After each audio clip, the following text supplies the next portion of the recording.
Good morning. Welcome to Kolel Boker, the Jewish view on failure. We're going to learn about how Yiddishkeit, how Torah, how Chazal, how our sages view failure. Of course, I'm talking about spiritual failure initially, but there are many lessons we could take for all types of failures. And we're going to look at the Chet V'Egel, which is this week's Parsha, the sin of the Golden Calf, and try to glean some lessons applicable to today, because Torah really is a guide.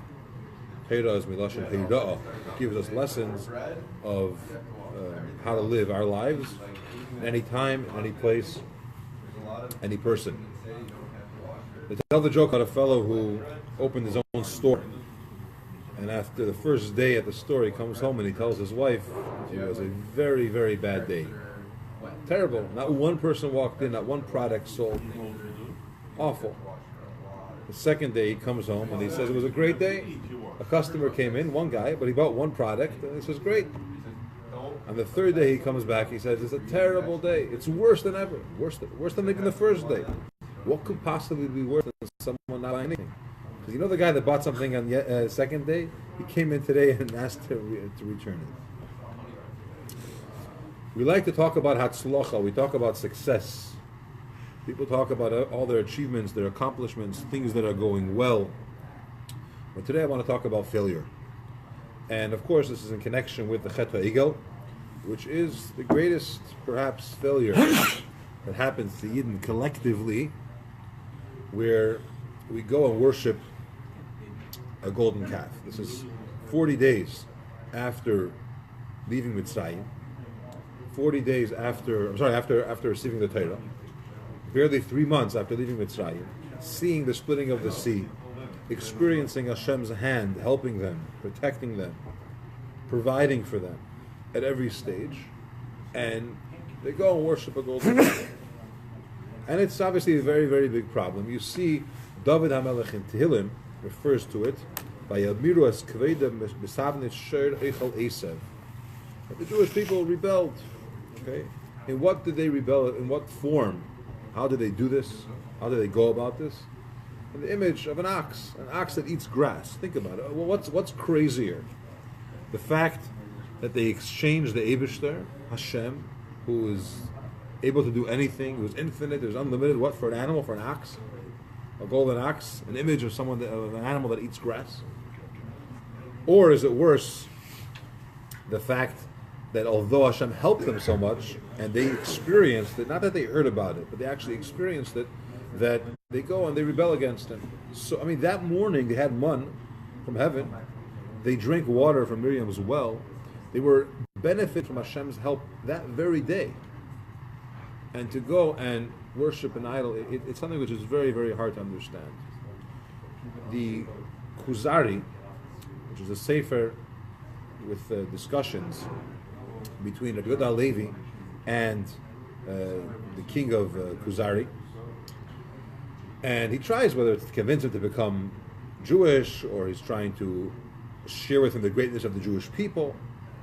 But in one of the conversations, and he writes this, the king says, "Stop praising this nation to me so much. Not all that great. We all know what happened, and you can't deny the fact that in the height of their relationship, in the height of their revelations, in the height of their being saved, they go and they worship an idol." You can't just throw that under the bus. That's a big deal.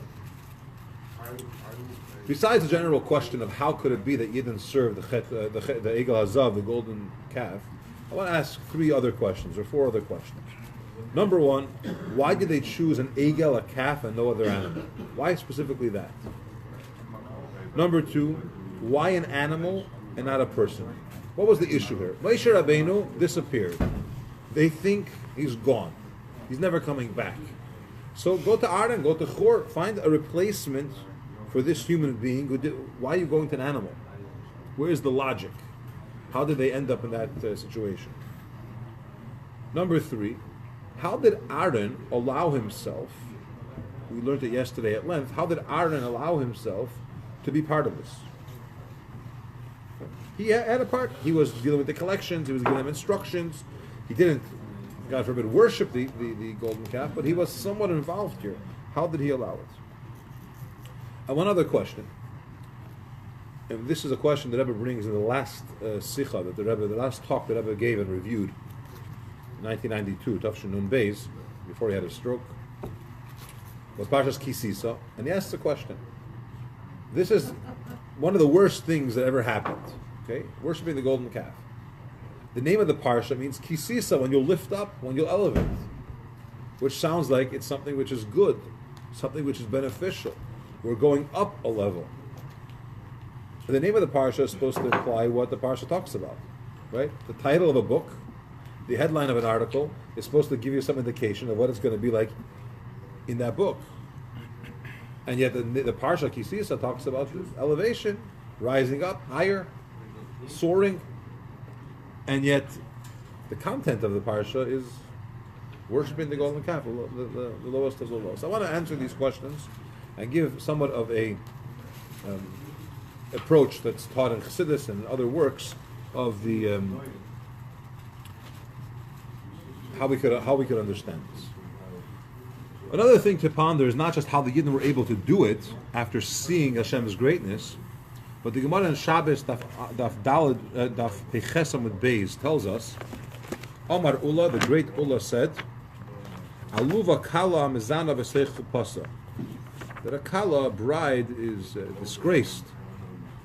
Disgraced is the bride who is unfaithful in the chuppah, which means she's standing under the chuppah with her bride, with her groom, and at that time she's unfaithful, cheating. And that the Gemara compares the Yidden during the time of the Chet HaEgel. You're experiencing Hashem now. It's not that they heard about it, they learned about it, it was passed down to them by generations. They themselves were there. And to go afterwards and do it. How did this whole thing transpire? So it was the day after Matan Torah, it was the 7th day of Sivan, and Moshe Rabbeinu was going up on top of the mountain to receive all the details, the laws that came with the Torah.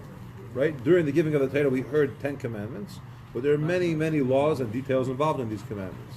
And Moshe Rabbeinu left in the morning, and he said, in 40 days, at the 6th hour, which means midday, by Chatzos, I will return. They thought that Moshe Rabbeinu, when he says 40 days, he's referring to today as well. Starting today. So the 7th of Sivan, 40 days later, is the 16th of Tammuz. Now Moshe was there for 40 days.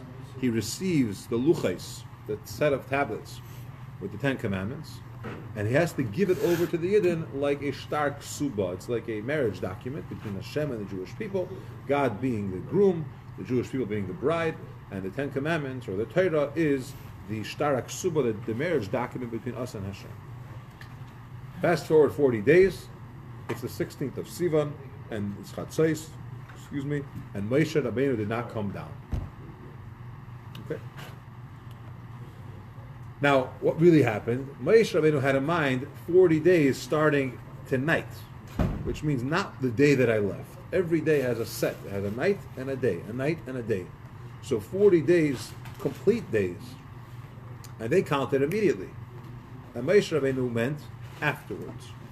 So, because of that, they miscalculated.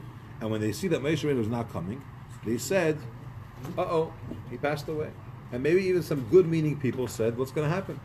Moshe Rabbeinu died. No one ever came back from there alive. Okay? How could you survive 40 days and 40 nights without eating or drinking? It's over. Okay, the Even Ezra brings that they thought that Moshe died. They honestly, they sincerely thought that. Because 40 days, he's human. So, of course he's not coming back.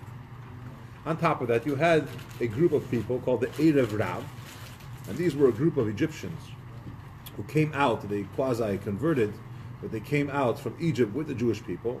They saw that the enemy was winning, so they joined the other side, and they joined the Yidden. And when they saw this whole situation going on, they stoked the fire, if you will. And they came and they said, of course, this is not possible, he's for sure not coming back, let's go make another God. Quickly, we need a leader. We're stuck alone in the desert. And they went to Chur, who was Moshe Rabbeinu's nephew. And Chur said, are you out of your mind?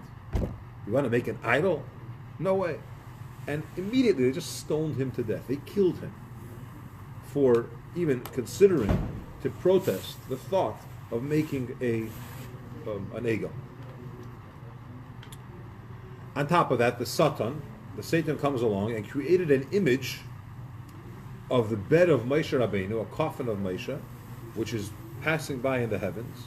Rashi tells us that there was darkness, and it was foggy, and there was a lot of mixtures and strange things going on in the weather at the time, the amount of sunlight. It felt like it was dark. Everything was all confused and mixed up.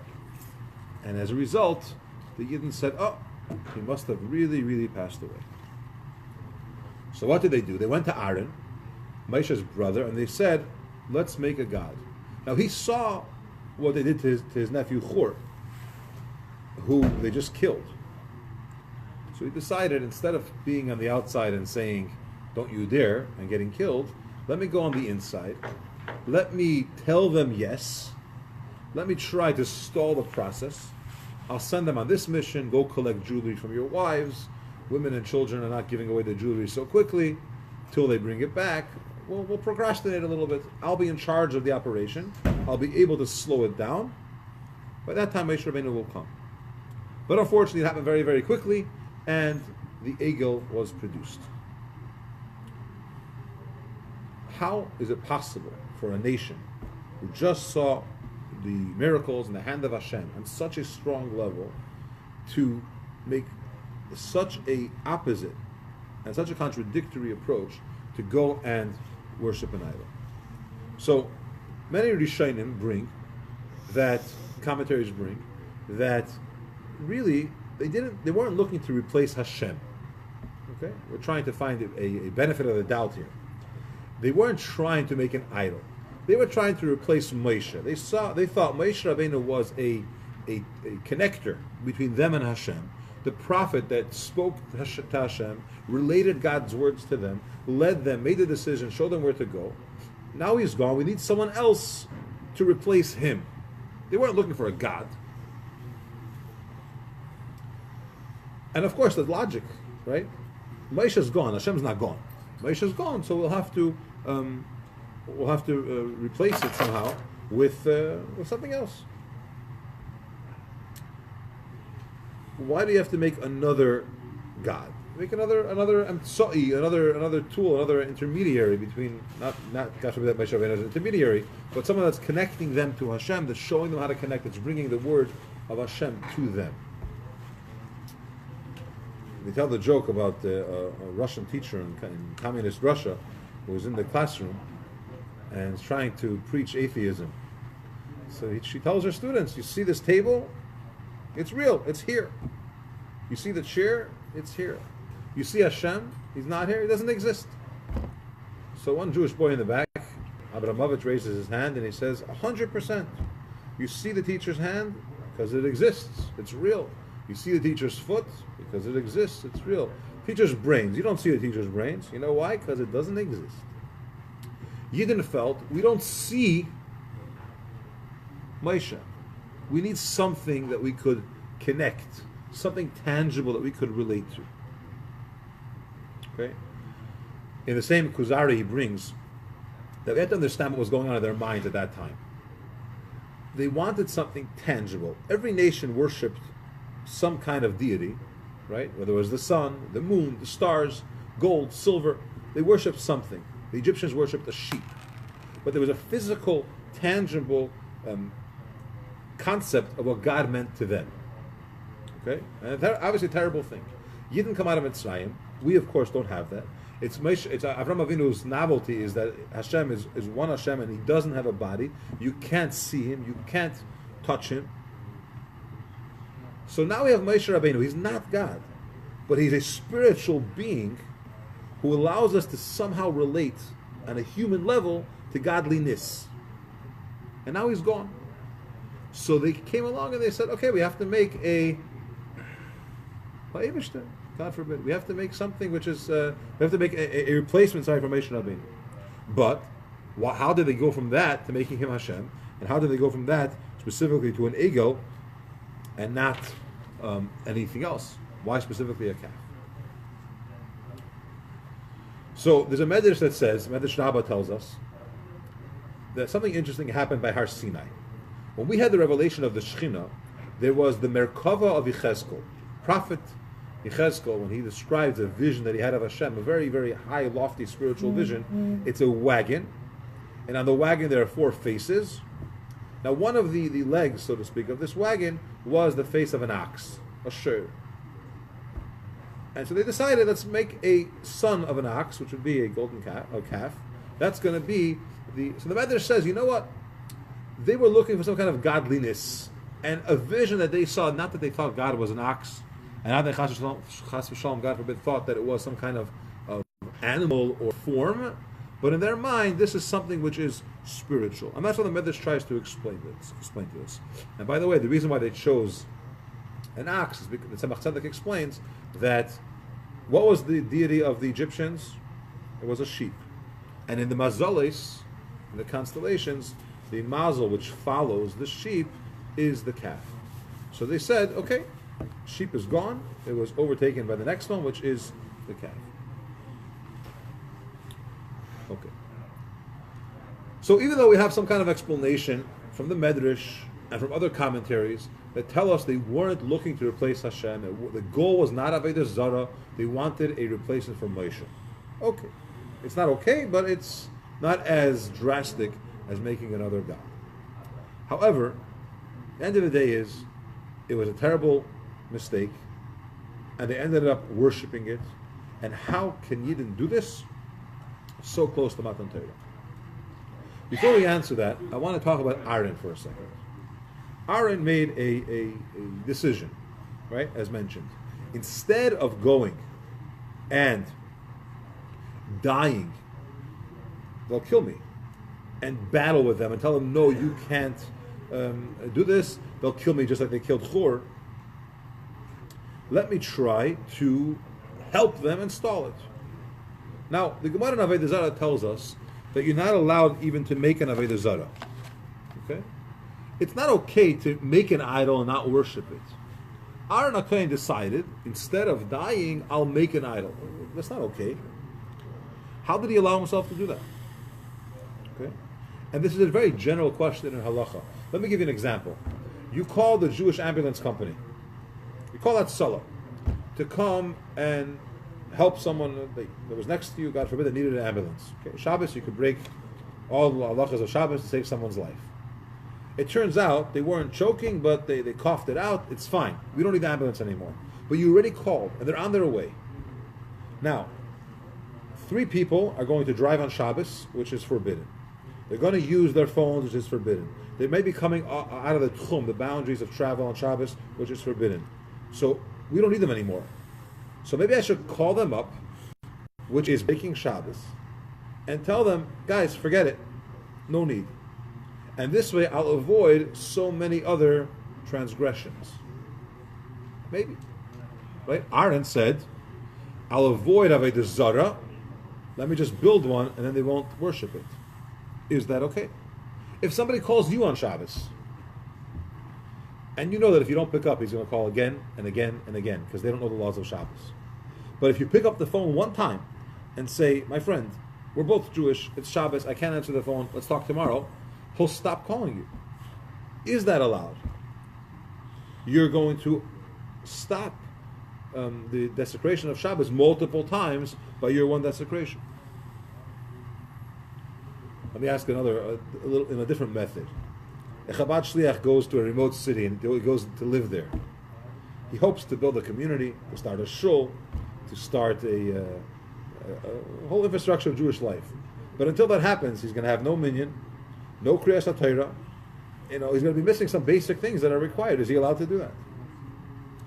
Now the Gemara has, Masechta Shabbos, Daf Daled Amud Beis tells us that if somebody put bread, dough, into the oven before Shabbos, close to, as Shabbos began, and it's almost baked, and you think to yourself, let me take it out before it's fully baked. You'll do it for your friend. And this way, your friend's transgression is only going to be d'Rabbanan. Okay? I'm going to stop. I'm sorry, my transgression, opening the oven and taking out the bread, is only the Rabbana. It's only a rabbinic prohibition. If he ends up leaving the bread inside until it's baked, he has now transgressed. He has to bring a korban chatas because he mistakenly baked bread. Right before the beginning of Shabbos, he put in bread over there. Without getting into the details of the halachic ramifications, if I decide by me opening up the oven and taking out the bread, I will avoid the person from committing a grave sin, it'll only be it'll be minimal because I'll just do the Rabbanan. Is that okay? And Rav Sheshes tells us in Gemara, Rav Sheshes, do we tell a person, do an Aveda, so that your friend should benefit? Of course not. You can't tell a person, go and do an Aveda, and this way your friend's act will be not as harsh. It won't be an Aveda. You don't tell a person to do an Aveda for that. Okay, so you cannot do a minor transgression to avoid a greater transgression of someone else. If it's wrong, you don't do two wrongs, don't make it right. Again, just as a disclaimer, we're live on Facebook. If someone is ill and it's a matter of life and death, you have to break Shabbos, and if you don't, it's considered to be spilling blood, murder. But Tosfos asks a question on this Gemara and says, we say in Eruvin that it's better for a chaver, for a scholar we'll call it, to transgress a minor transgression in order that Am Haaretz, or a person who doesn't know better, shouldn't end up transgressing a great transgression. So you, Gemara Shabbos, and Rav Sheshes are telling us that, you're not allowed to do a minor sin to avoid someone else doing a greater sin. But in Eruvin, asks Tosfos, we say that you could do a minor transgression, or a chaver could do a transgression in order that Am Haaretz should not do a greater transgression. Now, Isser Kal is okay. And Tosfos brings several reasons. Here's some of those reasons. First of all, by Eruvin, the transgression has not yet occurred. So I'm going to do something very minor to avoid my friend doing something major. But in the case of the bread, the transgression, the act has already taken place. And the act of Isser was done. And you cannot go in and stop it, even if it's minor. Because whatever happened already. If you want to avoid something from starting to happen, you could take that move. But if you want to stop something from that was already started, you can't do any minor transgression to stop that. Okay? We find a case, Rabbi Eliezer walked into a shul, the Gemara tells us, and he saw there were 9 people, he needed one more for a minyan. What did he do? He went and he freed his Evet Knani. It's a minor Isser. Prohibition just to let your Evet Knani go. By your own volition. And it's okay. Why is it okay? The Gemara answers that mitzvah de rabim shani. Because it's a mitzvah for the public, the community needed a minyan, and they were once short for the minyan, he said, I'm going to do a minor prohibition, which in this case would be letting that slave go, and that would be a mitzvah for rabim. So we answer our contradiction like this. Are you allowed to do a minor sin, a minor transgression, to help someone else from not doing a bigger one? No. Unless it wasn't started yet. In other words, they didn't do anything yet, and by you doing it, you're going to help them avoid even starting something bad. And number 2, if it is something which is for the community. Okay? So if a shliach goes somewhere and he wants to start a community, even though he's not going to be doing Kriyas HaTorah, which is not really a sin, but he's not going to be davening with a minyan if he doesn't have one. There's many other explanations. He's involved in one mitzvah, he's exempt from another mitzvah, but no one did anything yet. He wants to create something, and he wants to do it for the rabbin, for the public, therefore it's allowed. But, let's go back to Aaron. Aaron said like this, I want to prevent the Yidden from worshipping the idol. They didn't do anything yet, so I could do a minor transgression to prevent them from doing a bigger one. Number 1. Number 2, we're talking about a rabbin, the entire community. And by us not by Aaron HaKohen not doing this sin, by Aaron HaKohen doing this minor sin, he's preventing the Jewish population from serving the idol. Okay. But now is our main question, our central question today. How did this happen? How is it possible for the Yidden to do such a terrible thing? 40 days after receiving the Torah, God himself comes down and says, don't worship idols, and they go and do it. How could this be? I want to share a story that happened with Rabbi Shabtai Slabetitsky, the Shliach in Antwerp. One Sunday morning, a fellow comes into his office, someone from the community, and you can see on his face that he's very upset. He's sad, he feels something's wrong heavily.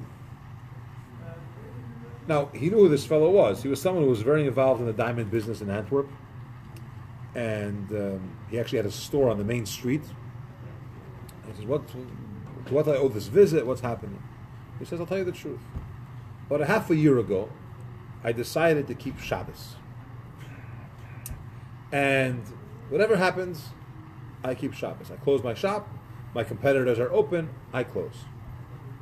But I was always afraid. I knew that the very last Shabbos of the secular year, the last Saturday in December, it's the busiest time. And this is when all of the merchants make their money for the year. Everything else is just leading up to that day. And I knew that the real sacrifice, the real challenge is going to be when I'm not going to be open on that day. But I made up my mind, and that's it. So it comes that Shabbos, I close my shop Friday afternoon, and I could see the signs, I could see the anticipation for the big sales that are going to happen on the last Saturday of the year, and it's getting very, very difficult for me. Friday night, I made Kiddush with my family, I went to sleep, I cannot fall asleep. I'm just picturing in my mind all of my competitors making tremendous amount of money tomorrow, and I'm not going to be there. And it's very, very hard. In the morning, I get dressed to go to shul, and somehow I feel that my feet are carrying me to my store. And I actually came to that street, and I see everyone on that road. They're opening up shop, they're getting ready. It's going to be a very, very big day. It's the peak of the season. I don't know what to do. And I'm debating back and forth. Rabbi, I ran home. I took out the most expensive whiskey that I had in my house. I took my becher, my Kiddush cup, I filled it up to the top. I made a Kiddush. Then I had another cup. And I promptly fell asleep. I woke up after Shabbos. Rabbi, he says, I didn't daven properly. I didn't have an appropriate Shabbos meal. This is not a way to celebrate Shabbos. I'm such a sinner. And I feel horrible. Give me a direction how I could fix this terrible deed. I desecrated Shabbos. I didn't keep it properly. And the Rabbi told him, I kept Shabbos my whole life, he says, since I'm a little kid. I never had a Shabbos the way you just had. The Rabbeim of Chabad explained to us a very, very different approach toward the Chet HaEgel. Okay, and this is not just about the sin of the golden calf. This is regarding even the greatest sin, the source of all sins, of the eating of the Eitz Hadas, of the tree of knowledge. These sins happened because they had to happen. Okay? Of course, everyone has free choice. But the Gemara tells us, Ilmole HaKadosh Baruch Hu Ezrei Eina Yacholei. If Hashem does not help us, we'll never be able to overcome the evil inclination. Temptation is huge, but God helps us overcome it. And when these major sins happen, it's part of the plan. Of course, they're responsible because they have free choice, and they could overcome it. But we have to recognize that it's here for a certain reason. Okay? Think about it. It almost sounds like it was a setup. Moshe says 40 days. He couldn't explain that it was 40 from tomorrow. Such like a basic mistake. Okay? How come Hashem allowed the Satan to create an image of a bed of Moshe, a coffin of Moshe in the sky? What do you expect not to fall into it? It was such a challenge. It was so hard to overcome. So why do these sins happen? For two reasons. Number one, It's to awaken the idea of tshuva. The power of returning to Hashem after someone has made a mistake, after someone has transgressed, is a tremendous level called tshuva, which up until that point the Yidden were tzaddikim. And Hashem was almost doing them a favor by causing them to go through that loop, which again, they had free choice and they're responsible for. But in the bigger picture, they end up on a level which they weren't before. And number two, there's something about getting up from a failure. There's something about the next level that a person reaches after they have a failure. So number one, when someone has a failure, it makes them think a lot more about themselves, about their purpose. What are they really trying to accomplish? What is it all about? They become much more focused and connected with what's going on. They're in tune with themselves. Up until that point, he's serving Hashem, what Halacha calls mitzvahs anashim milumada. He serves Hashem because I'm used to it. That's what I do every day, the same way. I wake up in the morning, I daven, I learn. Everything is normal. It doesn't have that same fervor, that passion, that excitement, that effort. It's habits. When there's a bump in the road, and he has to overcome that bump, or he has to rebound from that bump, it takes him to a very, very high level, which otherwise would not have had. Right? Is he Jewish just because his mother's Jewish? Or does he have a deep feeling and a love for Hashem? And that's something which is a result sometimes of making certain mistakes. But let's take this deeper. This concept of sin is the purpose of creation. Not that anyone should do a sin. But tzaddikim are able to elevate sparks which are on the level of tzaddikim. Okay? If you're on a holy level, your access is holy things. When a person does a mistake, when a person does a crime like the chet ha'egel, a sin, he transgresses and worships an idol, and now he turns around and becomes a better person, he's elevating the lowest of the low with him. Okay? And it's a very, very powerful ability that a person doesn't have. The Gemara in Avodah Zarah, Daf Daled Amud Beis, tells us that David HaMelech, with the whole story of Bathsheba, it was not supposed to happen. And the Chet HaEgel, the sin of the golden calf, was not supposed to happen. And the only reason why these two sins happened was if an individual sins, we tell him, look, David HaMelech sinned and he returned. Do tshuva, it's not all is lost. So a person could look at a figure like David HaMelech and say, he did it, I could also change, I could also do tshuva. It gives him an inspiration and an ability. This is the Gemara. Then the Gemara says, Chet ha'egel, if a rabbim sinned, if a community sinned, and people say, one person made a mistake, okay, you can always fix your mistake. But if the whole community sinned, how can you fix that? And Torah says, look at Chet ha'egel, the Yidden were forgiven after that. It's here in order to give it the opening for others to do tshuva.